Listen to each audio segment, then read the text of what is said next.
इसके बाद देखना केस सिनेरियो 16 जो है, इसमें आपको कुछ इंफॉर्मेशन यहां पर दे रखा है।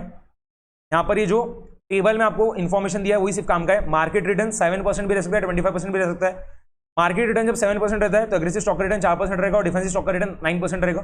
मार्केट रिटर्न जब 25% रहेगा तब एग्रेसिव स्टॉक का रिटर्न 40% रहेगा और डिफेंसिव स्टॉक का रिटर्न कितना रहेगा, 18% रहेगा। क्या पूछा है, beta of defensive stock. Beta का जो आपका डेफिनेशन होता है, ठीक है, उससे जो आपका फॉर्मूला बनता है वो यूज में लो, ठीक है। तो अगर मुझे कोई भी स्टॉक का बीटा निकालना है तो हम कैसे निकालते हैं, percentage change in return of that particular stock divided by percentage change in market return. तो आप कैसे करोगे, देखो डिफेंसिव स्टॉक का निकालना है ना, यहां पर 18% माइनस 9%, कितना चेंज आ रहा है डिफेंसिव स्टॉक के रिटर्न में, कितना चेंज आ रहा है, ठीक है, change in return of defensive stock. अगर मैं और करेक्ट इसमें बोलूं तो न्यूमरेटर में क्या आएगा आपका, change in return of defensive stock divided by change in market return. क्या होगा, देखो 18% माइनस 9% आपका न्यूमरेटर में आएगा, वोल डिवाइडेड बाय 25% माइनस 7%। 18 माइनस 9 करने पे 9 आएगा न्यूमरेटर में और 25 माइनस 7 करने पे 18 आएगा। 9 डिवाइडेड बाय 18 कर लो, क्या आएगा 0.5। तो डिफेंसिव स्टॉक का बीटा कितना आ रहा है, 0.5 आ रहा है। यहां पर अगर आपको अग्रेसिव स्टॉक का बीटा निकालना है तो कैसे निकालोगे आप, change in return of aggressive stock divided by change in market return. तो क्या करोगे, 40 minus 4 divided by 25 minus 7। 40 minus 4 क्या होगा 36 एंड 25 माइनस 7 कितना 18। तो 36 अपॉन 18 करने पे क्या होगा 2 आएगा। अगर वो आगे पूछता है अग्रेसिव स्टॉक का बीटा तो वो क्या रहेगा 2 रहने वाला है। आगे expected return of aggressive stock if the market return is equally likely to be 7% और 25% शाल बी। यहाँ पर मार्केट रिटर्न 7% रहे या 25% रहे, उसका जो प्रोबेबिलिटी हो क्या सेम है, मतलब 0.5 है, ठीक है। मार्केट रिटर्न 7% है, उसका प्रोबेबिलिटी 0.5 है। मार्केट रिटर्न 25% है, उसका प्रोबेबिलिटी क्या है 0.5। इसका मतलब ही क्या होगा, एग्रेसिव स्टॉक का रिटर्न 4% है, उसका प्रोबेबिलिटी कितना है 0.5 है, और एग्रेसिव स्टॉक का रिटर्न 40% उसका प्रोबेबिलिटी क्या है 0.5 है। एक्सपेक्टेड रिटर्न जो एग्रेसिव स्टॉक का वो क्या होगा, 0.5 multiplied bye 4 plus 0.5 multiplied bye 40। 0.5 multiplied bye 4 क्या होगा 2, 0.5 मल्टीप्लाइड बाय 40 क्या होगा 20। तो 2 प्लस 20 कितना होगा 22%। कौन सा ऑप्शन है देख लो, ऑप्शन नंबर सी, ठीक है।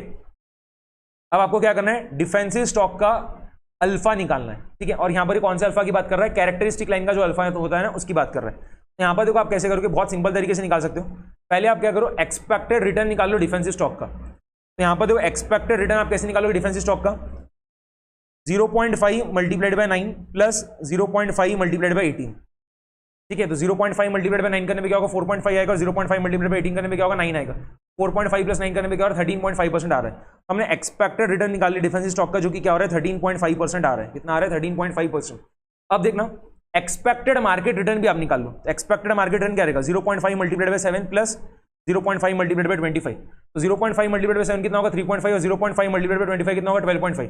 तो 3.5 प्लस 12.5 करने पे क्या होगा 16 आएगा। तो हमने एक्सपेक्टेड मार्केट रिटर्न जो है वो भी निकाल लिया, कितना आ रहा है 16 आ रहा है, ठीक है। अब कैरेक्टरिस्टिक लाइन का जो इक्वेशन है वो लिख दो आप। क्या होता है, expected return of that particular stock that is equals to alpha plus beta of that particular stock multiplied by expected market return. यहां पर हम इक्वेशन जो बनाएंगे वो क्या निकलेगा, देखो 13.5 is equals to alpha plus beta के डिफेंसिव स्टॉक का 0.5। तो इक्वेशन जो बनाओ क्या है 13.5 is equals to alpha plus 0.5 multiplied by 16, ठीक गया। 13.5 is equals to alpha plus 0.5 multiplied by 16। तो 0.5 मल्टीप्लाइड बाय 16 कितना हो गया 8 अपोजिट साइड में आके गया -8। तो 13.5 माइनस 8 कितना हो गया 5.5। अल्फा कितना आ रहा है 5.5 आ रहा है। ऑप्शन नंबर सी क्या है, करेक्ट है, ओके। फिर क्वेश्चन नंबर 4 देखो क्या है, modern portfolio theory is propounded by William sharp, नहीं, ब्लैक शोल्स नहीं, स्टीफन रॉस नहीं, हैरी मार्कोविट्स, करेक्ट है, ठीक है। मॉडर्न पोर्टफोलियो थियरी को आप मार्कोविट्स थियरी भी बोलते हो ना, ठीक है। तो ये किसने दिया था, हैरी मार्कोविट्स ने दिया था, ध्यान रखना, ठीक है। ब्लैक शोल्स ने तो क्या किया था, वो ऑप्शंस का प्राइस निकालने के बारे में बताया था। ये विलियम शार्प जो है इसने क्या करा था, शार्प इंडेक्स मॉडल दिया था वैसा, ओके। एंड ये स्टीफन रॉस का पता नहीं, हैरी मार्कोविट्स का हमें पता है कि मॉडर्न पोर्टफोलियो थियरी को हम क्या बोलते हैं, मार्कोविट्स थियरी भी बोलते हैं, ठीक है। मार्कोविट्स पोर्टफोलियो थियरी वैसा। यहाँ पर आंसर कौन सा रहेगा आपका, option number D. Question number 5 देखो क्या, as per capital market line theory the portfolios lying on the capital market line over the market portfolio are called diversified portfolios. जो भी पोर्टफोलियो आपके कैपिटल मार्केट लाइन पे लाई करते हैं वो वाले पोर्टफोलियोज के आपके डाइवर्सिफाइड पोर्टफोलियोज, ठीक है। ऑप्शन नंबर सी जो है यहां पर क्या रहेगा, करेक्ट रहेगा, ऑप्शन नंबर सी, ठीक है। यहां पर हमने केस सिनेरियो 16 जो है ये भी पूरा कंप्लीट कर लिया है। इसके बाद देखना ये केस सिनेरियो 17 जो है ये आपका बैक कैलकुलेशन के ऊपर बेस्ड है।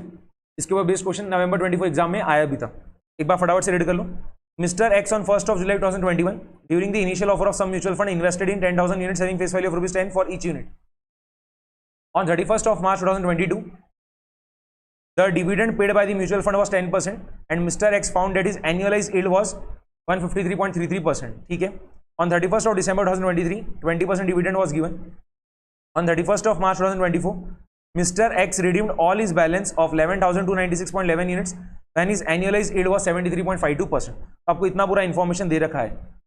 आगे NAV as on 31 March 2022 shall be approximately।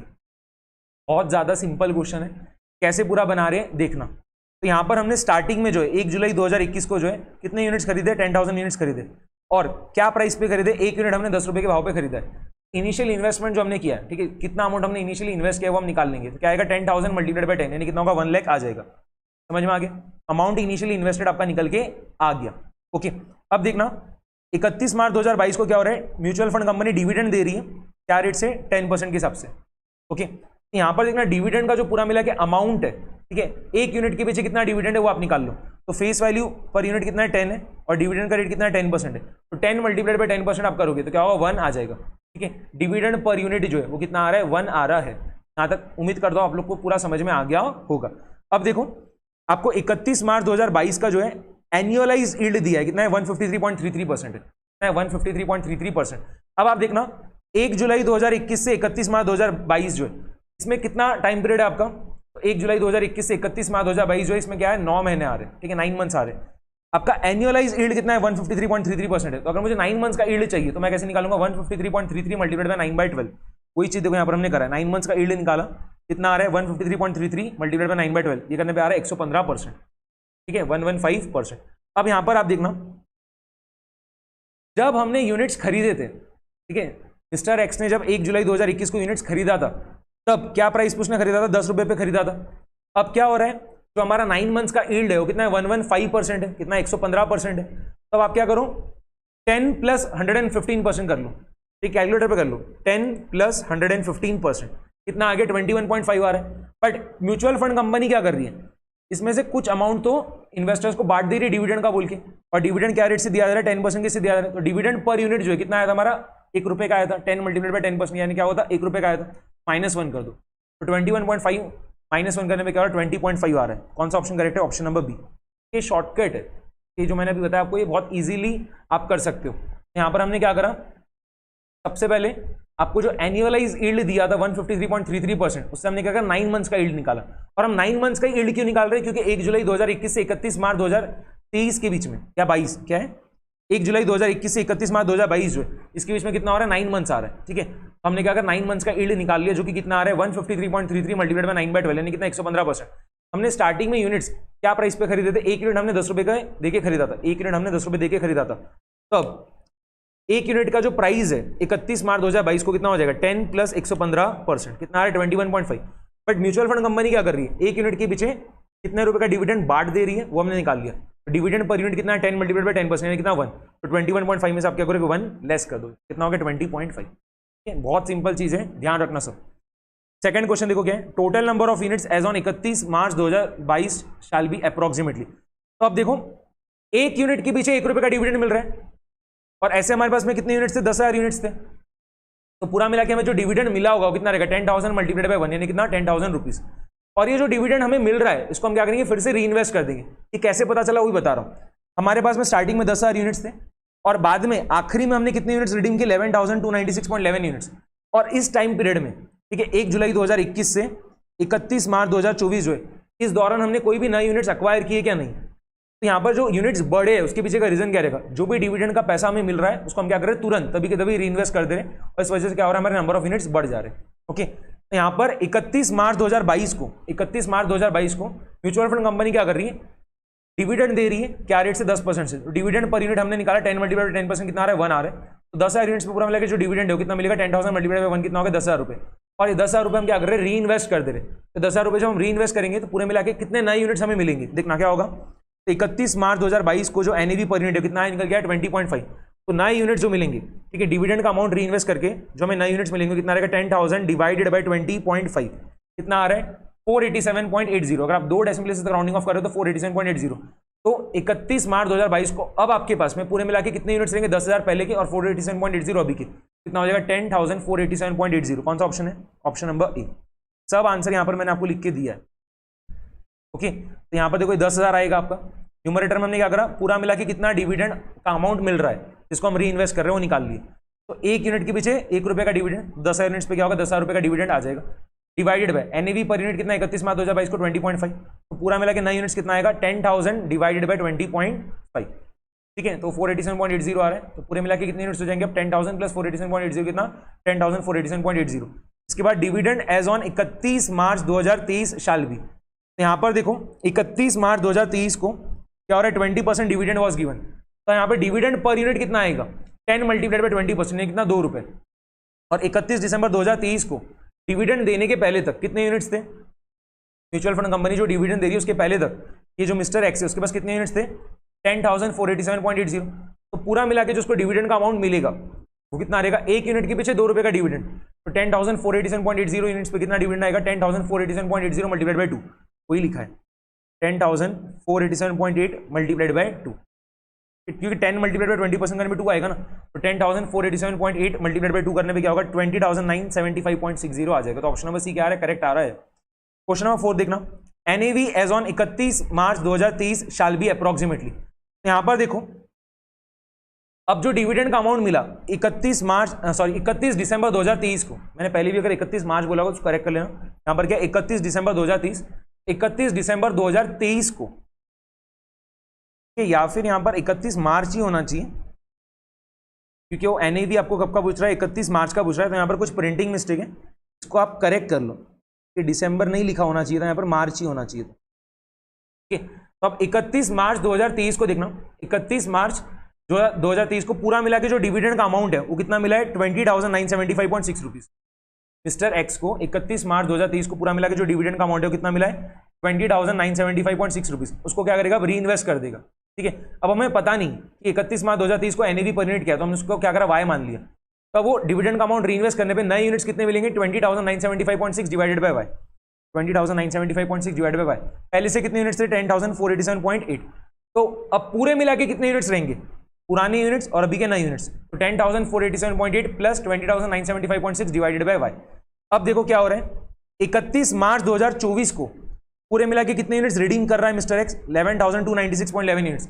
और 31 मार्च 2024 को क्या म्यूचुअल फंड कंपनी कुछ भी डिविडेंड वगैरह बांट रही है क्या? नहीं। इसका मतलब क्या होगा? 31 मार्च 2024 को जितने यूनिट्स है मिस्टर एक्स के पास, इतने ही यूनिट्स क्या रहेगा? 31 मार्च 2023 को भी क्या होगा? मिस्टर एक्स के पास रहेंगे डिविडेंड बांटने के बाद। म्यूचुअल फंड कंपनी जब डिविडेंड बांट दे रही है और वो अमाउंट को जब मिस्टर एक्स क्या कर रहा है? री इन्वेस्ट कर दे रहा है, उससे नए यूनिट्स एक्वायर कर ले रहा है। ठीक है, तो 31 मार्च 2023 को डिविडेंड का अमाउंट जब म्यूचुअल फंड कंपनी ने बांट दिया, मिस्टर एक्स ने उसको री इन्वेस्ट कर दिया, उसको उससे नए यूनिट्स मिल गए। उसके बाद जो यूनिट्स रहेंगे वो किसके बराबर रहेंगे? जितने यूनिट्स उसके पास 31 मार्च 2024 को है उसके बराबर ही रहने वाले हैं। तो आपका इक्वेशन बन गया 10,487.8 plus 20,975.6 divided by y is equals to 11,296.11। इस इक्वेशन को सॉल्व करोगे तो क्या होगा? वाई का वैल्यू मिल जाएगा। यहां पर ये यहां जाकर क्या होगा? माइनस हो जाएगा। 11,296.11 माइनस 10,487.8, ये करने पे 808.31 आ रहा है। अब देखो 20,975.6 divided by y is equals to 808.31। तो वाई क्या हो जाएगा?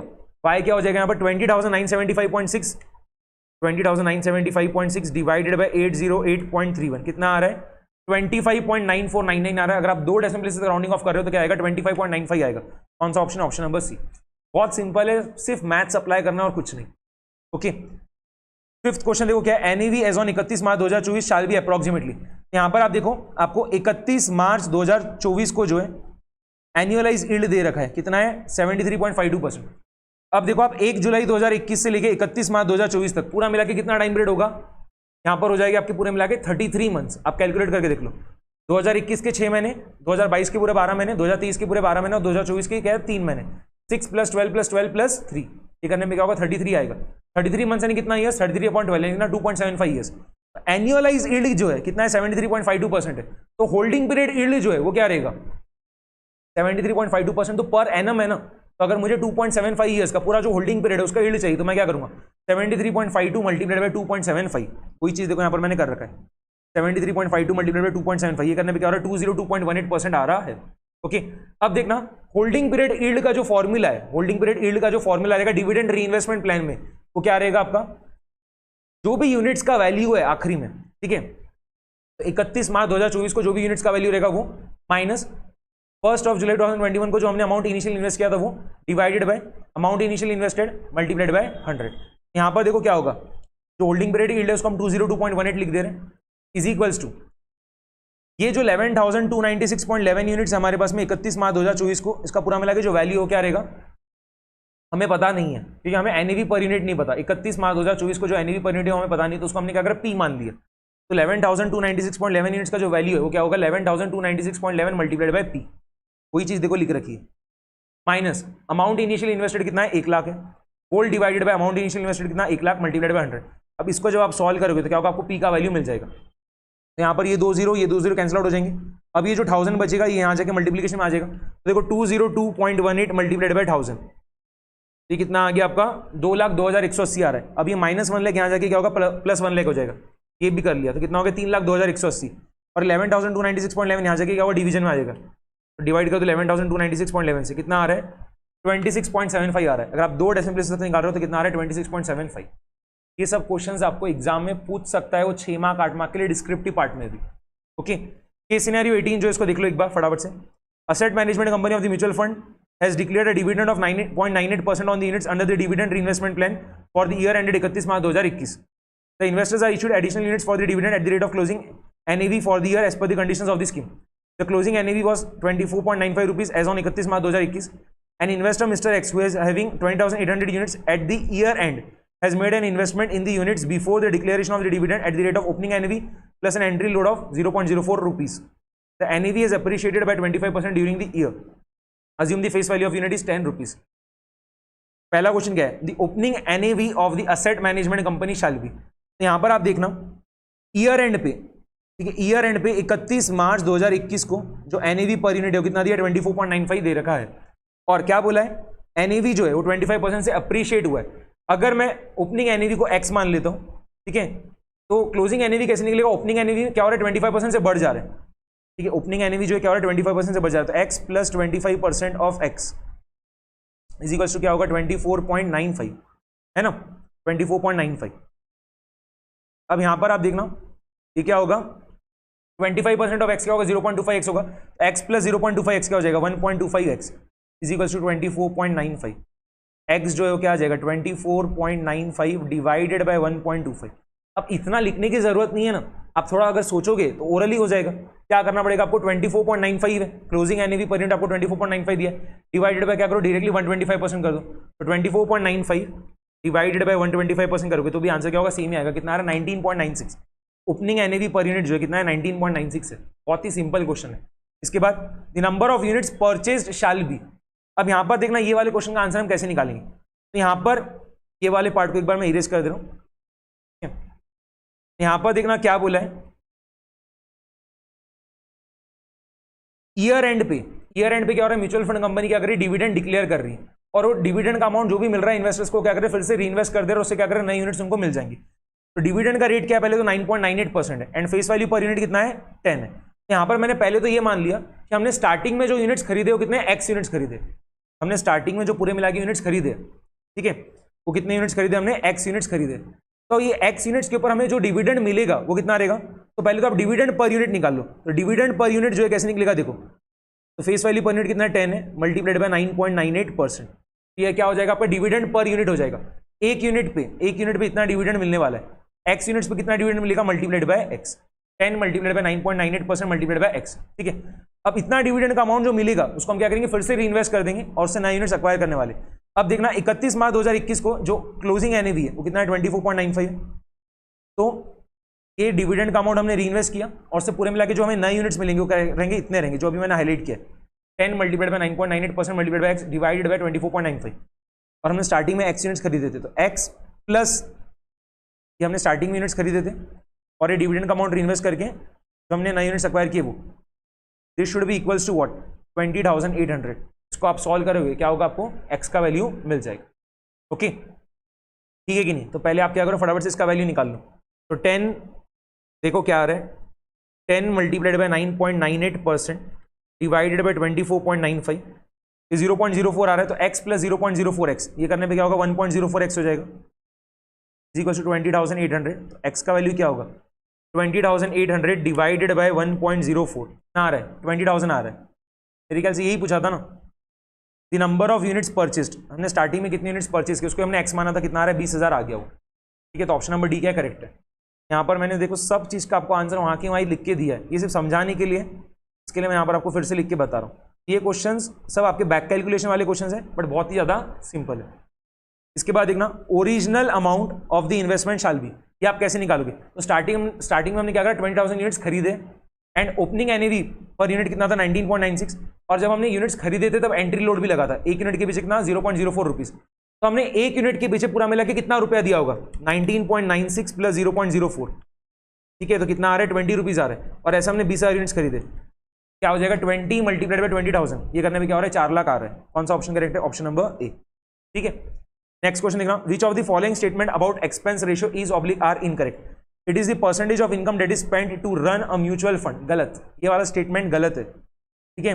परसेंटेज ऑफ इनकम बोलना गलत हो जाएगा, क्या बोलोगे आप परसेंटेज ऑफ नेट असेट्स, ठीक है, परसेंटेज ऑफ असेट्स बोल दोगे, it is the percentage of assets that is spent to run a mutual fund, ठीक है। म्यूचुअल फंड जब यूनिट्स क्या करेगा बेचेगा, उसको जो पैसा आएगा उससे वो क्या करने वाला है इन्वेस्टमेंट करने वाला है, ठीक है। और म्यूचुअल फंड जो भी इन्वेस्टमेंट करता है उसके लिए क्या रहेगी वो असेट्स रहेगी, ठीक है। और एक्सपेंस रेशियो क्या होता है percentage of assets that is spent to run a mutual fund, income यहाँ पर लिखा हुआ है ना, ये गलत हो गया, ये वर्ड यहाँ पर गलत हो गया, इसके लिए पहला स्टेटमेंट तो इनकरेक्ट है। फिर it includes advisory fees, travel cost, registrar fees, custodian fees etcetera, ये स्टेटमेंट करेक्ट है। It includes brokerage cost for trading of portfolio, गलत, ठीक है। आपका एक्सपेंस रेशियो के अंदर जो ब्रोकरेज कॉस्ट वगैरह वो इंक्लूडेड नहीं रहता, उसको हम स्पेसिफिकली एक्सक्लूड करते हैं, ये वाला स्टेटमेंट भी इनकरेक्ट है। तो पहला स्टेटमेंट तो तीसरा स्टेटमेंट इनकरेक्ट है।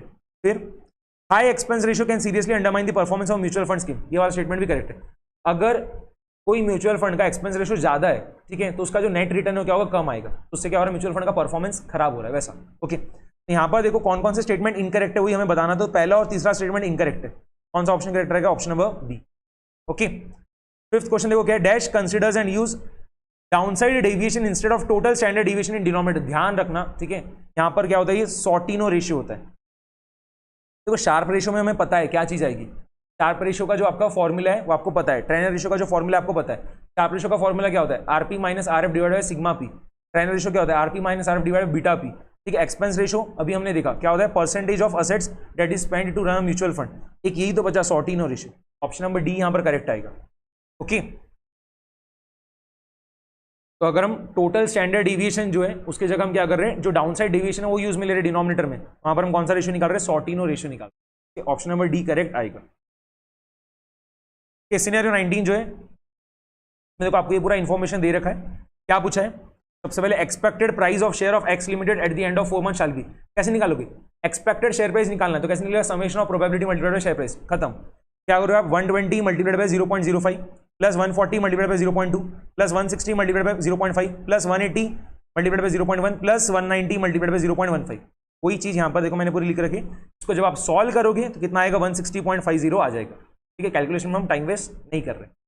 इसके बाद सेकंड क्वेश्चन क्या है, suppose if the exercise price prevails at the end of 4 months the value of call option shall B, अगर 4 मंथ्स का जब टाइम पीरियड खत्म हो जा रहा है, ठीक है, मैच्योरिटी के वक्त अगर क्या हो रहा है जो शेयर का प्राइस है वो एक्सरसाइज प्राइस के बराबर है, तो उसके इसमें कॉल ऑप्शन का वैल्यू क्या रहेगा 0 रहेगा, सिंपल सी बात है, ठीक है, क्या रहेगा 0 रहेगा।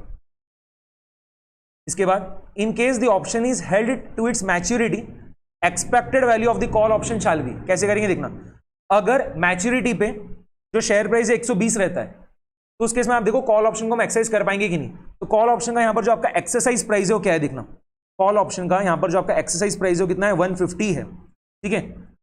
तो अगर मैच्योरिटी पे शेयर प्राइस 150 से ज्यादा रहता है तभी क्या होगा कॉल ऑप्शन को हम एक्सेस करेंगे, वरना तो क्या होगा लैप्स हो जाएगा, तो यहां पर लैप्स हो जाएगा तो यहां पर क्या होगा 0 आएगा, ओके। 140 भी क्या है 150 से कम है तो यहां पर भी क्या होगा 0 आएगा, 160 क्या है 150 से ज्यादा है तो यहां पर क्या होगा कॉल ऑप्शन को एक्सेस करेंगे और क्या होगा 10 रुपए मिलेगा, 160 माइनस 150 क्या होगा 10, 180 भी क्या है 150 से ज्यादा है तो यहाँ पर क्या होगा 30 आ जाएगा, 180 माइनस 150 करने पे 30 आएगा, और 190 भी क्या है 150 से ज्यादा है तो यहाँ पर 40 आ जाएगा, 190 माइनस 150 कितना 40। अब यहाँ पर देखो क्या निकालना था हमें, एक्सपेक्टेड वैल्यू निकालना था कॉल ऑप्शन का, कैसे निकालेंगे, expected value of call option क्या रहेगा summation of probability multiplied by value of call option आप कर लोगे, ठीक है। Expected value of call option कैसे निकलेगा, summation of probability multiplied by value of call option. यहाँ पर देखो 0.05 multiplied bye 0 plus 0.20 multiplied by 0 plus 0.5 multiplied by 10 plus 0.10 multiplied by 30 plus 0.15 multiplied by 40। ये आपके कॉल ऑप्शन का वैल्यू है ना मैच्योरिटी पे। अगर शेयर प्राइस 120 रहता है तो कॉल ऑप्शन का वैल्यू 0 रहेगा। 140 पे शेयर प्राइस, अगर 140 है शेयर प्राइस तो कॉल ऑप्शन का वैल्यू 0 रहेगा। 160 पे कॉल ऑप्शन का वैल्यू 10 रहेगा। 180 पे कॉल ऑप्शन का वैल्यू 30 रहेगा और 190 पे जो है कॉल ऑप्शन का वैल्यू 40 रहेगा। और इनकी प्रोबेबिलिटीज ये सब आपको दे रखी है। Expected value of call option क्या रहेगा, summation of probability multiplied by value of call option. वैसा ये करने पे क्या आ रहा है आपका, ये तो 0 आ जाएगा। 0.05 मल्टीप्लाइड बाय 0 करोगे तो 0 ही आएगा और 0.20 मल्टीप्लाइड बाय 0 करोगे तो 0 आएगा। 0.5 मल्टीप्लाइड बाय 10 करने पे क्या आएगा आपका 5 आ जाएगा। 0.10 मल्टीप्लाइड बाय 30 करने पे क्या होगा 3 आएगा और 0.15 मल्टीप्लाइड बाय 40 करने पे क्या होगा 6 आएगा। यहाँ पर देखो क्या होगा 5 + 3 + 6, 5 + 3 8, 8 + 6 कितना 14। कौन सा ऑप्शन है देख लो, ऑप्शन नंबर डी। इसके बाद in the given different scenarios of expected price of share of X limited at the time of maturity the option shall be in the money in which scenarios. यहाँ पर हम कहाँ पर call option जो है आपका इन दी मनी कब रहेगा, जब आप कॉल ऑप्शन को एक्सरसाइज कर पा रहे हो तब वो क्या रहेगा इन दी मनी रहेगा। और जहां पर आपका कॉल ऑप्शन लैप्स हो जा रहा है वहां पर वो क्या रहेगा आउट ऑफ मनी रहेगा, ठीक है। यहाँ पर देखो इन दी मनी कहां पर है, यहाँ पर आपका कॉल ऑप्शन एक्सरसाइज कहां पर हो रहा है 160 पे, 180 पे और 190 पे। तो 3 सिनेरियोज में, ठीक है। यहाँ पर 3 सिचुएशन में क्या हो रहा है आपका कॉल ऑप्शन क्या हो रहा है एक्सरसाइज हो जा रहा है। देखिए यहाँ पर ये 3 जगह आपका शेयर प्राइस क्या है 150 से ज्यादा है, ठीक है। एक्सरसाइज प्राइस कितना है, कॉल ऑप्शन का जो एक्सरसाइज प्राइस कितना है 150 है। और यहाँ पर 3 सिचुएशन ऐसे जहाँ पर क्या है आपका जो शेयर प्राइस है 150 से ज्यादा है। तो यहाँ पर 3 बार जो है क्या रहेगा आपका call option in the money रहने वाला है। ऑप्शन नंबर बी करेक्ट है। In the given different scenarios of expected prices of shares of X limited at the time of maturity the option shall be at the money in which scenarios. At the money मतलब क्या कि आपका जो maturity पे share price हो क्या exactly excise price के बराबर है। एट दी मनी मतलब क्या होता है, मैच्योरिटी पे जो शेयर प्राइस है वो क्या एग्जैक्टली आपका एक्साइज प्राइस के बराबर है। ऐसा कोई भी सिचुएशन है कि जहां पे आपका शेयर प्राइस 150 दिख रहा है, ऐसा कोई भी सिचुएशन नहीं है जहां पर आपका शेयर प्राइस जो है मैच्योरिटी पे 150 है। यहां पर आप क्या बोलोगे 0, ठीक है। तो in none of the scenarios, option number D. एकदम सिंपल क्वेश्चन है ये सब। क्वेश्चन नंबर 20 देखना, ठीक है। केस सिनेरियो 20, क्वेश्चन नंबर 20 नहीं, केस सिनेरियो 20 जो इसको आप कर रहे हैं हम। यहां पर आपको ये सब पूरा इंफॉर्मेशन दे रखा है और रिस्पेक्टिव रिसेट डेट्स पे जो MCLR के इंटरेस्ट रेट्स है वो आपको दे रखे है। क्वेश्चन देखना क्या है यहाँ पर, पहला the primary purpose of a credit default swap is. अगर यहां पर आप ये पहला वाला पैराग्राफ पढ़ रहे हो, ठीक है, यहां पर देखो आपको क्या समझ में आ रहा है। टू प्रोटेक्ट, देखना मैं यहां पर ब्लैक कलर के हाईलाइट करो, to protect your institution from potential default you decided to purchase a credit default swap from ABC bank limited. Okay, यहां पर हम CDS जो है क्रेडिट डिफॉल्ट स्वैप जो उसको क्यों परचेज कर रहे हैं, अपने आप को बचाने के लिए, ठीक है। जो भी डिफॉल्ट हो सकता है, ठीक है, उससे अपने आप को बचाने के लिए हम क्या कर रहे हैं, क्रेडिट डिफॉल्ट स्वैप जो है क्या कर रहे हैं, परचेज कर रहे हैं। ओके, तो कौन सा ऑप्शन यहां पर सही जा रहा है देखो, to increase the value of bonds नहीं, to protect against default risk of a debt obligation, correct है एकदम, ऑप्शन नंबर बी करेक्ट है। To provide guaranteed profit to the buyer, ये भी गलत है। To create a new form of loan, ये भी गलत है। कौन सा ऑप्शन करेक्ट है यहां पर, ऑप्शन नंबर बी, ठीक है। क्रेडिट डिफॉल्ट स्वैप परचेस करने का जो एकमात्र कारण है, ठीक है, एकमात्र रीजन जो है वो क्या है, हमें जो भी नुकसान हो सकता है, ठीक है, जो भी पार्टी को हमने पैसा दिया वो पार्टी अगर डिफॉल्ट कर देती है तो उससे हमें जो नुकसान हो सकता है, ठीक है, उससे अपने आप को हेज करने के लिए हम क्या कर रहे हैं, CDS परचेस कर रहे हैं। क्रेडिट डिफॉल्ट स्वैप जो है क्या कर रहे हैं, परचेस कर रहे हैं। ओके, क्रेडिट डिफॉल्ट स्वैप को आप कैसे, मतलब ये कोई मार्केट में ट्रेड नहीं होता है, ओवर द काउंटर परचेस किया जाता है। आपको बैंक के पास जाना पड़ेगा और बैंक के साथ आप जाके अपना जो भी है पूरा सिचुएशन बताओगे और उस हिसाब से क्या होगा, सब टर्म्स एंड कंडीशंस वगैरह तैयार की जाएगी और एग्रीमेंट में एंटर किया जाएगा, ठीक है। तो ओवर द काउंटर होता है, ठीक है, मार्केट में ट्रेड नहीं होते। CDS जो है मार्केट में ट्रेड नहीं होते, ओवर द काउंटर होते, ठीक है। इसके बाद देखो सेकंड क्वेश्चन क्या है, विच of the following statement is true about CDS contracts. CDS contracts can not be used for speculation, कर सकते हो आप, ठीक है। CDS कॉन्ट्रैक्ट को आप स्पेकुलेशन के लिए यूज में ले सकते हो। ये स्टेटमेंट फॉल्स है, कैन बी यूज होना चाहिए था तो ट्रू होता था। CDS contracts are governed by government regulations, ये वाला जो आपको दे रखा है CDS contract are governed by government regulations, ये वाला स्टेटमेंट भी आपका ट्रू नहीं है, ठीक है। इसके ऊपर एज सच कोई गवर्नमेंट के रेगुलेशंस नहीं रहता। मैंने आपको अभी बताया कि मार्केट में ट्रेड नहीं होता है, क्या है, ओवर द काउंटर है, ठीक है, यहाँ पर कोई ऐसा गवर्नमेंट के रेगुलेशंस वगैरह नहीं रहते। CDS contracts are private agreements between two parties, और बाद में क्या बोला है, CDS contracts eliminates all risk for the buyer. अब कुछ फॉल्स ढूंढना था क्या? Which of the following statement is true about CDS contract?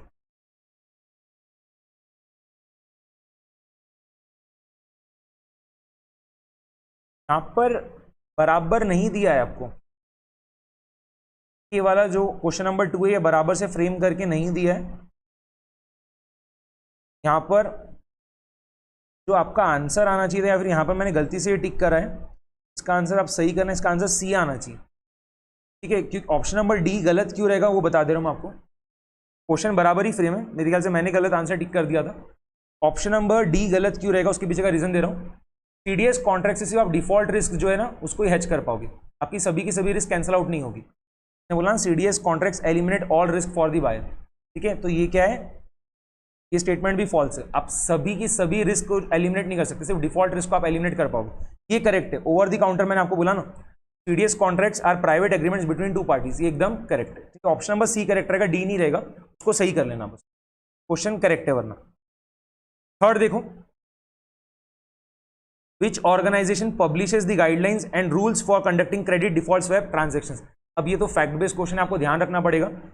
यहाँ पर ISDA जो है, ठीक है, ISDA international swap and derivatives association, ये क्या करता है, जो भी गाइडलाइंस रूल्स वगैरह क्या करता है, पब्लिश करता है, ठीक है, क्रेडिट डिफॉल्ट स्वैप ट्रांजेक्शंस के लिए। इसके बाद देखो जो फोर्थ क्वेश्चन है, assuming no default occurs the total premium your company will pay during the designated loan period shall be. इसके लिए जो इन्फॉर्मेशन काम में आएगा उसको पहले आपको हाईलाइट करना पड़ेगा। यहाँ पर देखो आपको दिया होगा उसके बारे में, to protect your institution from potential default you decide to purchase a credit default swap from ABC bank limited for same notional amount at a premium quoted at 1% per year through cash settlement. यहाँ पर जो amount है वो कितना है, 500 करोड़ है। ठीक है, अमाउंट कितना है, 500 करोड़ है, और जो टाइम पीरियड है वो कितना है, 3 ईयर्स है। 3 ईयर्स है तो क्या हो जाएगा, देखो एक साल का प्रीमियम कितना होगा, 500 करोड़ मल्टीप्लाइड बाय 1%। 3 साल का क्या होगा, मल्टीप्लाइड बाय 3 कर लो, तो 500 मल्टीप्लाइड बाय 1% मल्टीप्लाइड बाय 3 ये करने पे क्या हो रहा है, 15 करोड़ आ रहा है। 15 करोड़, ऑप्शन नंबर सी क्या हो रहा है, करेक्ट आ गया।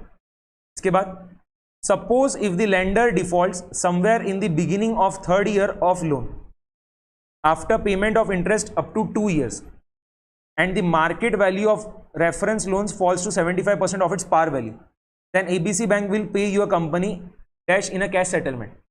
यहाँ पर ये जो एक चीज मैंने स्टार्टिंग में जो बोली थी उसको करेक्ट करना थोड़ा सा। यहाँ पर जो क्रेडिट डिफॉल्ट स्वैप के ट्रांजेक्शन्स में कौन एंटर करता है, जो बायर होता है ना वो एंटर करता है। ठीक है, जैसे लेट सपोज करो रिलायंस इंडस्ट्रीज लिमिटेड ने क्या करा, बॉन्ड इश्यू किया और उसको मैंने क्या करा, सब्सक्राइब किया, मैंने खुद ने क्या करा, बॉन्ड्स को सब्सक्राइब किया। अब मुझे डर सता रहा है कि कहीं रिलायंस इंडस्ट्रीज लिमिटेड जो है डिफॉल्ट ना कर दे। ठीक है, जो कंपनी बॉन्ड्स इश्यू कर रही है वो डिफॉल्ट ना कर दे, उसका मुझे डर सता रहा है। ठीक है, मैं इन्वेस्टर हूं ना, मैंने तो क्या करा, रिलायंस इंडस्ट्रीज लिमिटेड ने जो बॉन्ड्स इश्यू किए थे उसको मैंने सब्सक्राइब किया। अब उसका जो टेन्योर है लेट्स सपोज उसको 25 ईयर्स का, तो मुझे डर सता रहा है कि कहीं 25 ईयर्स के टाइम पीरियड में रिलायंस इंडस्ट्रीज लिमिटेड की हालत खराब ना हो जाए। ठीक है, उसको नुकसान वगैरह अगर बहुत लग जाता है तो हो सकता है वो डिफॉल्ट कर देगी, वहां पर तो मेरा पैसा डूब जाएगा। अब मुझे इस चीज का डर सता रहा है, इसके लिए मैं क्या करूंगा, क्रेडिट डिफॉल्ट स्वैप में एंटर करूंगा। तो यहाँ पर बायर जो होता है ना वो क्या करता है, क्रेडिट डिफॉल्ट स्वैप में एंटर करता है। ओके, अब यहाँ पर देखना ये जो लास्ट वाला क्वेश्चन है उसमें क्या बोला है कि 2 साल तक तो क्या हुआ, बराबर से इंटरेस्ट वगैरह मिला हमें, बाद में क्या हुआ, डिफॉल्ट कर दिया। देखो if the lender default somewhere in the beginning of 3rd year of loan after payment of interest up to 2 years, तो यहाँ पर क्या हो रहा है, 3rd ईयर में बिगिनिंग में क्या हो रहा है, वो जो लेंडर है उसने डिफॉल्ट कर दिया। अब हमने तो सीडीएस ले रखा था, ठीक है, जो बायर है उसने तो क्रेडिट डिफॉल्ट स्वैप परचेस कर रखा था बैंक के पास से, और क्या हो रहा है, देखो जो लोन है ना उसका मार्केट वैल्यू क्या हुआ, 75% से गिर गया। जैसे आपको मैं एग्जांपल देता हूं, अभी अदानी ने, ठीक है, अदानी की जो निगेटिव रिपोर्ट्स वगैरह आई थी उसकी वजह से क्या हुआ था, अदानी ने जो डिबेंचर्स वगैरह भी इशू किए थे ना उनकी वैल्यू भी बहुत ज्यादा गिर गई थी। जनरली देखो क्या होता है, स्टॉक प्राइसेस बहुत ज्यादा ऊपर नीचे होती रहती है, बट जो बॉन्ड्स होते हैं, डिबेंचर्स होते हैं, इनकी प्राइस में बहुत ज्यादा कम ज्यादा नहीं होता है। बट मार्केट में जब इतनी ज्यादा खबर आ गई थी, निगेटिव इन्फॉर्मेशन आ गई थी कि अदानी ने कुछ डिफॉल्ट वगैरह कर रखा है, ठीक है, तो उस वजह से क्या हुआ था, अदानी ने जो अमेरिका के लोगों के पास से पैसा उठाया था, क्या बॉन्ड्स इश्यू करके, तो वहां पर अदानी के बॉन्ड्स की वैल्यू बहुत ज़्यादा गिर गई थी, ठीक है। अगर वहां पर अमेरिका के वो इन्वेस्टर्स ने, ठीक है, अमेरिका के इन्वेस्टर्स इन्होंने क्या करा था, अदानी के बॉन्ड्स परचेस किया था, उन्होंने अगर सीडीएस वहां पर परचेस कर रखा होगा तो वहां पर वो क्या करते थे, अपने सीडीएस को एक्सरसाइज कर सकते थे, और क्या होता था, जितना भी उनको नुकसान हो रहा है उतना पैसा क्या होता था उनको फिर वो बैंक के पास से मिल जाता था। समझ में आ रहा है? ठीक है, तो यहाँ पर देखो क्या हुआ, लेंडर ने डिफॉल्ट किया ना, लेंडर ने थर्ड ईयर की बिगिनिंग में डिफॉल्ट कर दिया, तो उस वजह से क्या होता है, वो जो लोन वैल्यू है ना वो बहुत ज्यादा गिर गया। कितने से गिर गया देखो, loan falls to 75% of its par value, तो 25% से गिर गया, ठीक है। लेट्स सपोज को लोन का वैल्यू पहले 100 था, तो वो कितना हो रहा है 75 हो जा रहा है, तो 25% से गिर गया। 25% बहुत बड़ा अमाउंट होता है इसमें, ओके। यहाँ पर एबीसी बैंक जो है will pay your company dash in cash settlement. यहाँ पर देखो क्या करेंगे हम, जो अमाउंट है, नोशनल अमाउंट कितना है 500 करोड़ का है ना, यहाँ पर क्या होगा देखो 500 करोड़ मल्टीप्लाइड बाय 25% कर लो, वो आंसर है। तो 500 करोड़ मल्टीप्लाइड बाय 25%, ये करने पे कितना आ रहा है 125 करोड़ आ रहा है, तो ऑप्शन नंबर सी क्या रहेगा, करेक्ट रहेगा, ओके। यहाँ पर हमने क्रेडिट डिफॉल्ट स्वैप परचेस कर रखा था वो बैंक के पास से, और क्या हो रहा है, जो लैंडर उसने डिफॉल्ट कर दिया, उस वजह से लोन का वैल्यू 25% से गिर गया, और हमने सीडीएस जो परचेस कर रखा था उस वजह से क्या होगा, हमें नुकसान कुछ भी नहीं होगा, जो भी नुकसान होने वाला है उतना पैसा क्या होगा हमें बैंक के पास से मिल जाएगा। समझा? ठीक है, इसके ऊपर बेस केस स्टडी जो है अभी आपके मॉक टेस्ट पेपर 2 या 1 में दे रखी है, तो ये भी हमने पूरा कंप्लीट कर लिया है। ये जो केस सिनेरियो 1 है ये मैं बाद में डिस्कस कर दूंगा, एक बार रुको, मैं केस सिनेरियो 22 जो है इसको पहले डिस्कस कर रहा हूँ, ठीक। केस सिनेरियो 21 हम बाद में करेंगे, 22 पहले अभी कर ले रहे हैं। तो यहाँ पर देखो आपको ये पूरा इन्फॉर्मेशन दे रखा है, यहाँ पर यील्ड कर्व टेबल वगैरह दिया है। फिर क्या पूछा देखो, the main characteristic of a normal yield curve is, यहाँ पर आपको दिख रहा होगा कि यील्ड क्या हो रहा है, बढ़ते जा रहा है, जैसे जैसे मैच्योरिटी बढ़ रहा है वैसे वैसे क्या हो रहा है, यील्ड भी बढ़ते जा रहा है। कौन सा ऑप्शन करेक्ट है? Short term yields are lower than the long term yields, correct है। Short term yields are lower than the long term yields, यहाँ पर दिख रहा है ना क्लियरली, मैच्योरिटी जब कम है तो यील्ड भी कम है, मैच्योरिटी जब ज्यादा है तो यील्ड भी ज्यादा है। जैसे 1 ईयर मैच्योरिटी का यील्ड कितना है 3% है, और 10 ईयर्स मैच्योरिटी का जो यील्ड क्या है 7% है, तो short term yields are lower than the long term yields, option number B क्या यहाँ पर करेक्ट है। सेकंड क्वेश्चन देखना, based on the revise yield data what is the yield spread between a 10 year bond and the 1 year bond. यहाँ पर 10 year bond का जो yield है, 10 ईयर बॉन्ड का जो यील्ड है वो देखो क्या है 7% है, और 1 ईयर बॉन्ड का जो यील्ड है क्या है 3% है। स्प्रेड कितना है यहाँ पर 7% माइनस 3% कितना है 4%, ऑप्शन नंबर सी। इतना बकवास क्वेश्चन। उसके बाद क्या दिया है, an inverted yield curve typically indicates. Inverted yield curve मतलब क्या हो रहा है, जैसे जैसे मैच्योरिटी बढ़ रही है वैसे वैसे यील्ड भी क्या हो रहा है, कम होते जा रहा है।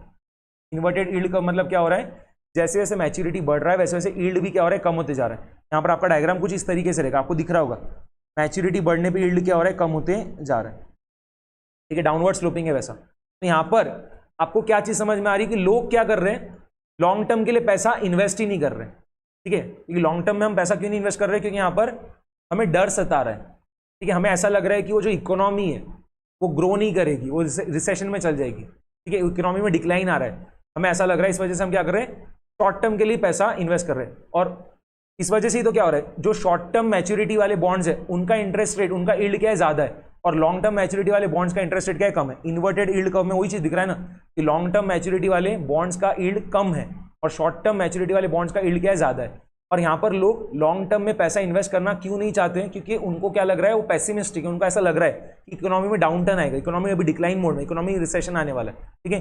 तो लॉन्ग टर्म के लिए, लॉन्ग टर्म में पैसा ब्लॉक करके रखने का कुछ सेंस बनता नहीं है, तो शॉर्ट टर्म में पैसा लगा रहे हैं। यहाँ पर कौन सा ऑप्शन करेक्ट रहेगा आपका, an upcoming recession. Inverted yield curve दिख रहा है, मतलब ऐसा लगेगा, मतलब जो लोग है वो सोच रहे हैं कि रिसेशन अभी आ सकता है, उस इकोनॉमी में रिसेशन आ सकता है, ओके।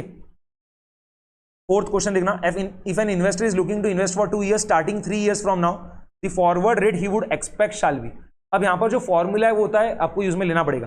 यहाँ पर आपको देखो बेसिकली क्या निकालना है, F2,5 निकालना है, ठीक है। F2,5 जो है ये आपको निकालना है, और ये जो है आप कैसे निकालोगे समझना कि 2,5 मैं क्यों बोल रहा हूँ, क्योंकि देखो क्या बोल रहे हो, 2 years starting 3 years from now, 2 years starting 3 years from now, 2,5 नहीं 3,5, गलती से लिख दिया था, उसको सही कर देना।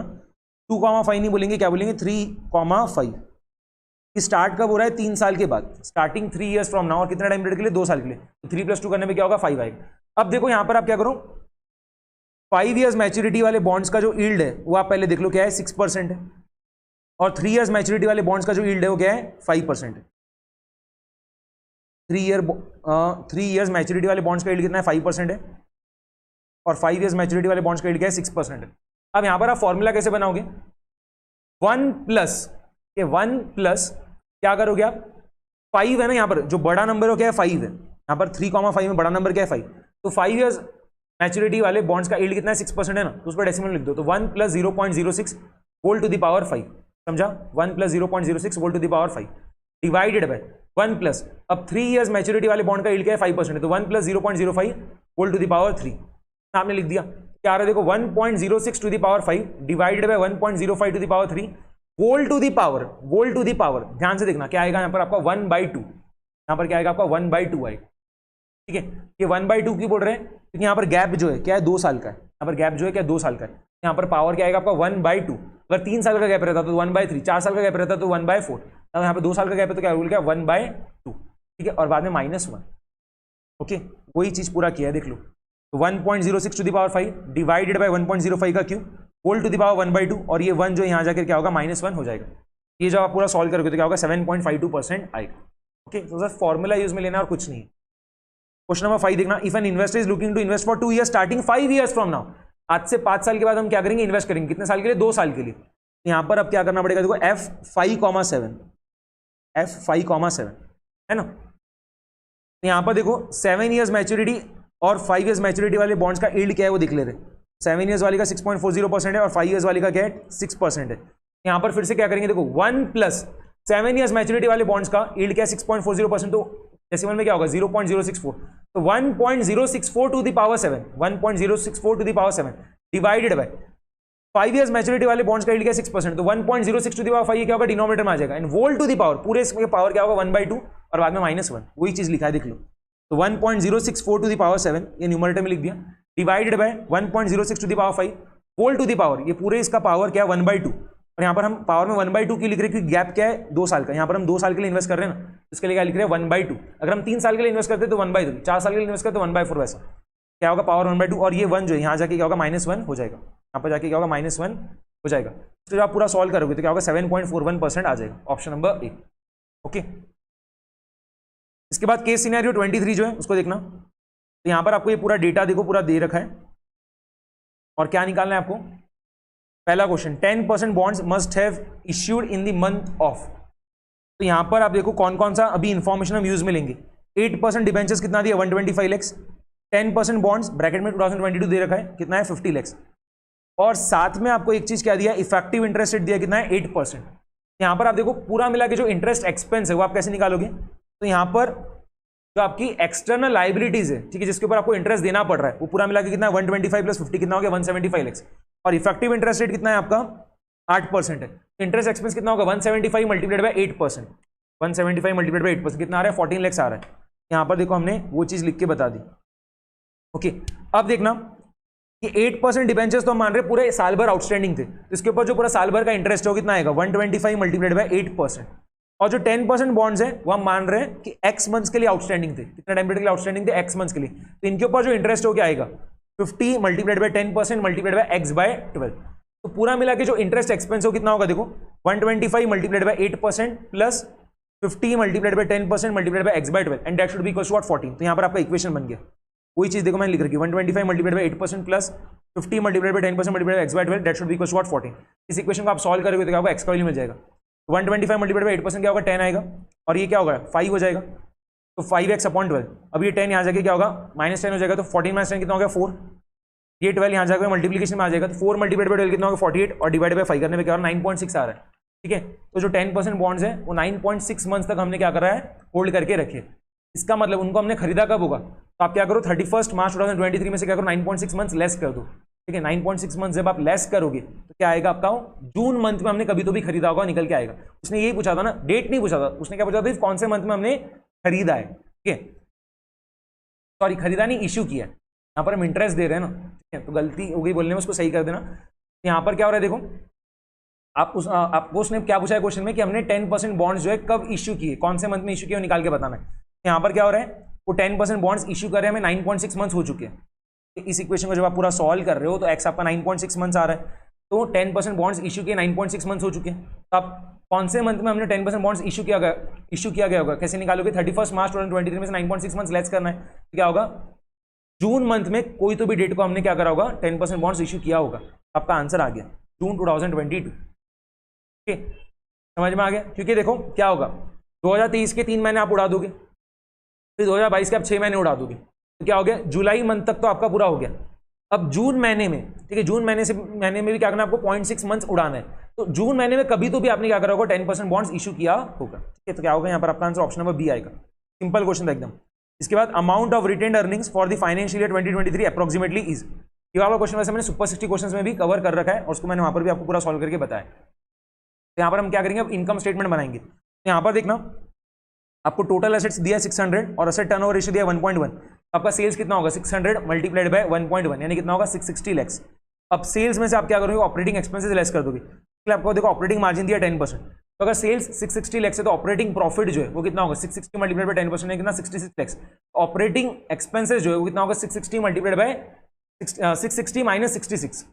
ऑपरेटिंग प्रॉफिट जो है कितना आएगा आपका? 660 मल्टीप्लाइड 10% है 66 लैक्स ना। तो ऑपरेटिंग एक्सपेंसेस जो है कितना होगा? 660 माइनस 66। ये करने पे क्या होगा? 594 लैक्स आ जाएगा। यहाँ पर देखो क्या करेंगे हम, सेल्स दिखाएंगे 660 माइनस ऑपरेटिंग एक्सपेंसेस 594। तो ऑपरेटिंग प्रॉफिट जो है या उसको हम ईबीआईटी भी बोल सकते हैं, कितना आ गया? 66 लैक्स आ गया। यहाँ तक समझ में आ गया। अब हम क्या करेंगे, इसमें से इंटरेस्ट एक्सपेंस लेस करेंगे जो कि कितना है? 14 लैक्स है। तो 66 में से 14 गया, कितना आ गया? 52। तो ये हमारा प्रॉफिट बिफोर टैक्स है। अब टैक्स रेट कितना है? टैक्स रेट कितना है यहाँ पर? 40% है।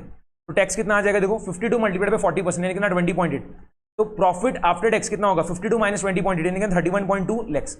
अब डिविडेंड जो है कितना है? देखो डिविडेंड पे आउट रेशियो कितना है? 16.67%। तो आप क्या करो यहाँ पर 31.2 मल्टीप्लाइड बाय 16.67% करो तो क्या होगा? 5.2 आ रहा है। तो अब 31.2 में से 5.2 लेस कर दोगे तो क्या आ रहा है? 26 लैक्स आ रहा है। ये क्या आपका रिटेन्ड अर्निंग्स है। ठीक है, तो कौन सा ऑप्शन करेक्ट आ गया? Option number C. इसके बाद return on equity of PQR limited is.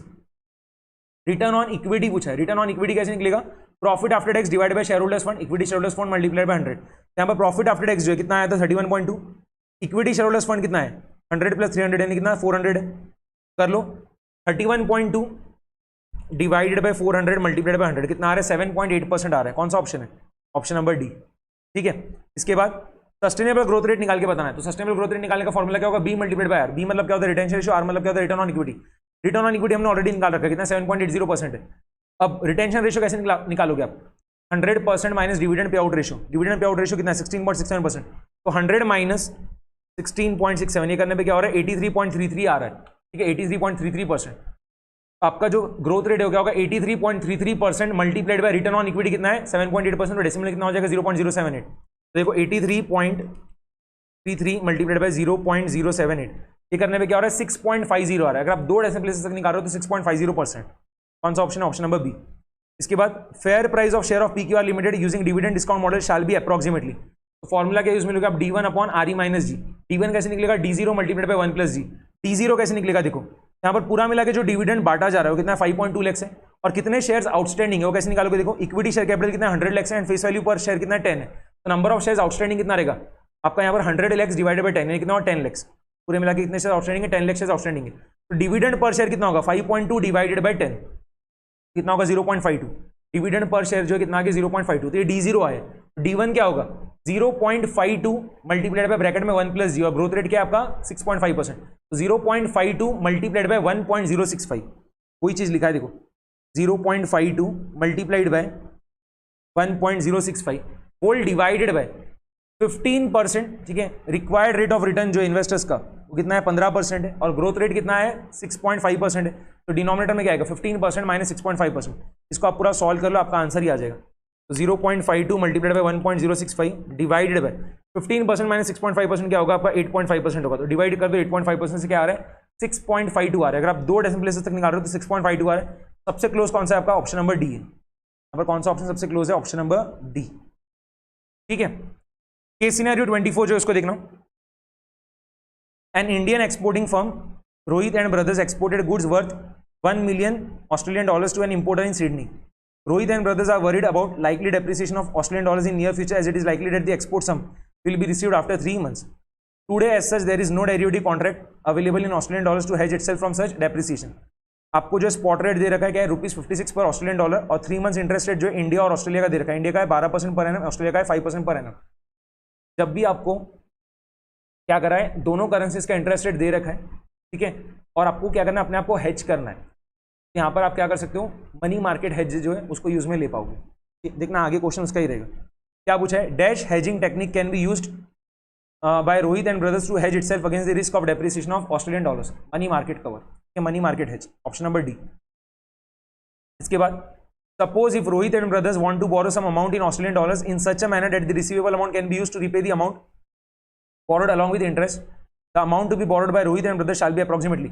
यहाँ पर तो क्वेश्चन में पूरा बता दे रहा आपको क्या करना है। जब क्वेश्चन आपको डिस्क्रिप्टिव पार्ट में आएगा तब ये सब वो बताएगा थोड़ी, तो आपको खुद को स्टेप्स पता होनी चाहिए। तो हम क्या करेंगे यहाँ पर देखना, 1 मिलियन ऑस्ट्रेलियन डॉलर्स का जो प्रेजेंट वैल्यू आएगा, ठीक है, 1 मिलियन ऑस्ट्रेलियन डॉलर्स का जो प्रेजेंट वैल्यू आएगा, इतने अमाउंट का हम क्या करेंगे, लोन लेंगे। तो ऑस्ट्रेलिया में जो इंटरेस्ट रेट कितना है 5% पर एनम है, ठीक है। तो 1 मिलियन ऑस्ट्रेलियन डॉलर्स का जो आपका प्रेजेंट वैल्यू, आप कैसे निकालोगे, 1 मिलियन क्या होगा 10 लाख, तो 10 लाख ऑस्ट्रेलियन डॉलर्स आपका न्यूमरेटर में आ जाएगा, डिवाइडेड बाय यहाँ पर आपका जो डिनोमिनेटर में इंटरेस्ट रेट फैक्टर आपको जो लिखना पड़ेगा वो क्या रहेगा, 1 + 0.05 मल्टीप्लाइड बाय 3/12, ठीक है। 3/12 क्यों ले रहे हो, क्योंकि हमें 3 महीने के लिए क्या करना है, हेज करना है अपने आपको। तो डिनोमिनेटर में क्या आएगा, 1 + 0.05 मल्टीप्लाइड बाय 3/12। तो देख लो 0.05 मल्टीप्लाइड बाय 3/12, ये जो आया इसमें +1 कर दिए तो 1.0125 आ रहा है। तो 10 लाख डिवाइडेड बाय 1.0125 कितना आ गया, 9,87,654.32 ऑस्ट्रेलियन डॉलर्स। इतने अमाउंट का हमें लोन लेना पड़ेगा, ठीक है। तो अगर आप नियरेस्ट इंटीजर में बोल रहे हो तो क्या होगा, 9,87,654। कौन सा ऑप्शन करेक्ट है, ऑप्शन नंबर बी, ओके। अब ये जो हमने अमाउंट का लोन लिया है इसको हम क्या करेंगे, रुपी में कन्वर्ट करा लेंगे, ठीक है। ये जो हमने 1 मिलियन ऑस्ट्रेलियन डॉलर्स का जो प्रेजेंट वैल्यू है, इतने अमाउंट का जो हमने लोन लिया इसको हम क्या करेंगे, स्पॉट रेट से रुपी में कन्वर्ट करा लेंगे। क्या करना पड़ेगा, एक ऑस्ट्रेलियन डॉलर बेच के क्या होगा, 56 रुपीज मिलेगा। इतने ऑस्ट्रेलियन डॉलर्स बेच के कितना रुपया मिलने वाला है, तो 9,87,654 मल्टीप्लाइड बाय 56 कितना आ रहा है, यूनिट 10, 100, 1000, 10,000, लाख, 10 लाख करोड़, ये आ रहा है 5,53,08,624 रुपीज, ठीक है। 5,53,08,624 रुपीज। अब हम क्या करेंगे, इतना रुपया इन्वेस्ट कर देंगे 3 महीने के लिए, और इंटरेस्ट रेट क्या रहेगा, 12% पर एनम रहेगा, ठीक है। पहले देख लेते थर्ड क्वेश्चन उसने क्या पूछा है। Suppose if Rohit and brothers borrow designated amount of in Australian dollars for 3 months in such a manner that the receivable amount can be used to repay the amount borrowed along with the interest and plan to invest same amount in Indian spot market, the same amount available for investment shall be approximately। तो हमने अभी निकाल के बताया 5,53,08,624 rupees, option number सी। फिर fourth वाले इसमें क्या पूछ रहा है, देखो जो हमने अमाउंट अभी ये इन्वेस्ट किया है, ठीक है, इंडियन मार्केट में 12% पर एनम के हिसाब से 3 महीने के लिए, तो उसके लिए क्या पूछ रहा है, amount obtained after 3 months of investment shall be approximately. तो क्या होगा, देखो ये 3 महीने में हम पूरा मिला के कितना इंटरेस्ट अर्न कर लेंगे, निकाल लो। तो 5,53,08,624 मल्टीप्लाइड बाय 12% मल्टीप्लाइड बाय 3/12, ये कितना आ रहा है आपका, 16,59,259 आ रहा है, 16,59,259, 16,59,259। तो हमने 3 महीने में पूरा मिला के इतना इंटरेस्ट अर्न किया। और क्या होगा, प्रिंसिपल भी इसमें ऐड कर दो, क्या है 5,53,08,624, इसको पूरा हमने कर लिया तो कितना आ रहा है, 5,69,67,883, ऑप्शन नंबर डी, ओके। चलो लास्ट क्वेश्चन क्या है, suppose if interest rate parity theory is held between rupee and Australian dollar then forward rate between rupee and Australian dollar for 6 months should be. यहाँ पर interest rate parity का जो formula था वो use में लो आप, क्या होता है, forward rate divided by spot rate is equals to 1 + interest rate of numerator currency divided by 1 + interest rate of denominator currency. यहाँ पर न्यूमरेटर करेंसी कौन सा रहेगा, यहाँ पर आपको एक्सचेंज रेट कैसा दिया, रुपी पर ऑस्ट्रेलियन डॉलर दे रखा है। न्यूमरेटर करेंसी कौन सा रहेगा, रुपी, और डिनोमिनेटर करेंसी कौन सा रहेगा, ऑस्ट्रेलियन डॉलर, ठीक है। तो यहाँ पर देखो क्या होगा, एफ लिखेंगे हम डिवाइडेड बाय, एस की जगह क्या लिखेंगे 56, तो F upon 56 is equals to 1 + interest rate of numerator currency. तो न्यूमरेटर करेंसी इंडिया है और उसका इंटरेस्ट रेट क्या 12% पर एनम है, हमें तो 3 महीने का चाहिए, तो क्या करेंगे आप 0.12 मल्टीप्लाइड बाय 3/12, तो 1 + 0.12 मल्टीप्लाइड बाय 3/12। बट उसने मेरे 6 महीने का फॉरवर्ड रेट पूछा है, हाँ उसने 6 मंथ्स का फॉरवर्ड रेट पूछा है। अब क्या करोगे, 1 + 0.12 multiplied by 6/12 divided by interest rate of denominator currency, मतलब ऑस्ट्रेलियन डॉलर का कितना है 5% है, तो डिनोमिनेटर क्या आएगा 1 + 0.05 मल्टीप्लाइड बाय 6/12, समझा, okay. f divide by 56 is equals to 1 + 0.12 multiplied by 6/12, 6 लिखना, क्वेश्चन ध्यान से पढ़ना, फॉरवर्ड रेट जो 6 महीने का पूछा है, ठीक है, 3 महीने का नहीं, तो आपको 6/12 करना पड़ेगा। Whole divide by 1 plus 0.05 multiplied by 6/12। अब इसको जब आप पूरा सॉल्व कर लोगे तो आपका आंसर आ जाएगा, ठीक है। तो ये जो है कितना आएगा आपका 1.06 आएगा, और ये जब आप सॉल्व करोगे तो 1.025 आएगा, और ये 56 जो है यहाँ जाकर मल्टीप्लिकेशन में आ जाएगा। 56 मल्टीप्लाइड बाय 1.06 डिवाइड बाय 1.025, ये करने पे आ रहा है आपका 57.91, ऑप्शन नंबर बी। ओके, इसके बाद देखना ये केस सिनेरियो 25 जो है इसको रीड करो। तो यहां पर देखो क्या बोला है कि एक पर्सन है मिस्टर बी, वो क्या करता है, रिस्क लेने को तैयार है, ठीक है। अब वो क्या कर रहा है, मंडे से थर्सडे पोजीशन बना के रखता है, ठीक है। फ्राइडे को कुछ भी पोजीशन वगैरह बना के नहीं रखता अपने आप की। आप जब रीड करोगे ये सब चीज आपको लिखी दिख जाएगी, पढ़ लो फटाफट से। Mister B is a rational risk taker, he takes his position in single stock for 4 days in a week, Monday Tuesday Wednesday Thursday. Friday को पोजीशन नहीं रखता है। He does not take position on Friday to avoid weekend effect and takes position only for 4 days in a week, that is Monday to Thursday. He transfers the amount on Monday morning and withdraws the balance on Friday morning. He desires to take a maximum exposure in the single stock, not the portfolio where value at risk should not exceed the balance lying in his bank account. The position by his manager as per standing instruction is taken on the free balance lying in the bank account in the morning on each Monday. ठीक है, Monday morning को उसके bank account में जो भी free balance पड़ा रहेगा उस पर क्या करेगा, पोजीशन बनाता है। अब देखो यहाँ पर on Monday morning before opening of capital market he has transferred कितना 11 crore rupees to his bank account. A fixed deposit also matured this Monday. The maturity amount of 63,40,560 was also credited to his account by the bank in the morning of the Monday. But Mr. B को जो इसके बारे में कब पता चल रहा है, शाम में पता चल रहा है। The bank needs a minimum balance of ₹1,000 all the time. अब देखो मिस्टर बी ने क्या कर रखा है कि जो मैनेजर है उसको स्टैंडिंग इंस्ट्रक्शंस दे रखा है, जितना भी फ्री बैलेंस पड़ा रहेगा उसके बैंक अकाउंट में उसके ऊपर उसने क्या करना है, पोजीशन बनाना है।